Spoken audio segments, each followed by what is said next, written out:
Téléspectateurs de La Voix Sainte TV, bonjour et merci de prendre part à ce bref tour d'actualité. Le jeudi 2 novembre 2017 s'est ouvert la 4e édition du Salon international de la santé et du matériel médical dénommé MEXC 2017. C'était à Abidjan Plateau autour du terme coopération internationale et développement du système de santé en Côte d'Ivoire. Ce salon qui vise à développer les liens commerciaux entre les entreprises ivoiriennes et les partenaires africains avec leurs homologues du monde arabe, notamment dans le secteur de la santé.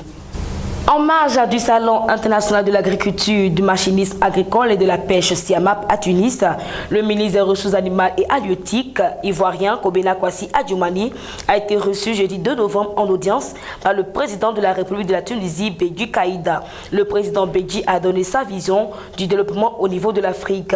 Il a salué également toutes les initiatives en faveur donc de la cohésion au sein de nos États et a soutenu que la seule façon de permettre à nos États africains de prospérer, c'est d'aller à l'Union, a indiqué le ministre ivoirien à la suite de ce tête-à-tête.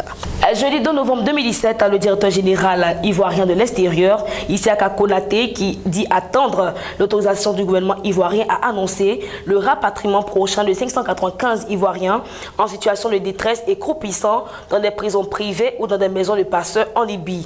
En effet, la première vague de ce contingent devrait arriver le 14 novembre, a-t-il précisé.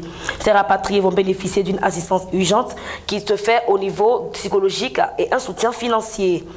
À ce jour, ce sont environ 1400 migrants ivoiriens en situation de détresse qui ont été ramenés par le gouvernement ivoirien, rappelle-t-on. 4 gangsters sévissant dans le district d'Abidjan ont été appréhendés par les éléments de la police criminelle aux ordres du commissaire principal de police Elo Raymond, également directeur de la police criminelle Goulou Jean-Apollinaire Joël, Amon Jean-Louis, Angwa Kwadio Jean-Claude et Brigui Atu Junior alias Abouboulé, ce dernier impliqué dans l'assassinat de Yopougon du sergent de police Kofi Yao Ezaï en service à la CRS 4 ont été présentés jeudi 2 novembre 2017 à la presse à la direction de la police criminelle à Abidjan.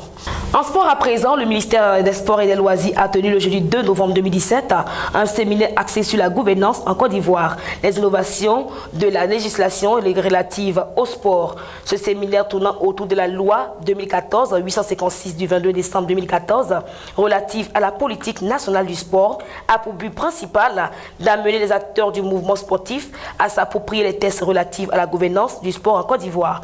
Soulignons que ce séminaire s'est déroulé à l'hôtel Afriland dans la commune de Grand Bassam, s'est achevé le 4 novembre 2017.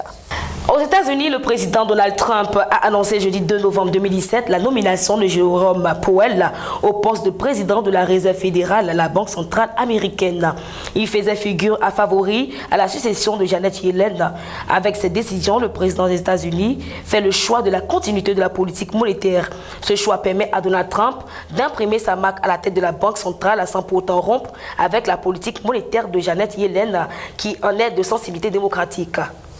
Et pour terminer, le 31 octobre 2017, en Allemagne, Angela Merkel a participé au culte d'action de grâce, clôturant le jubilé de la réforme à l'église protestante de Wittenberg.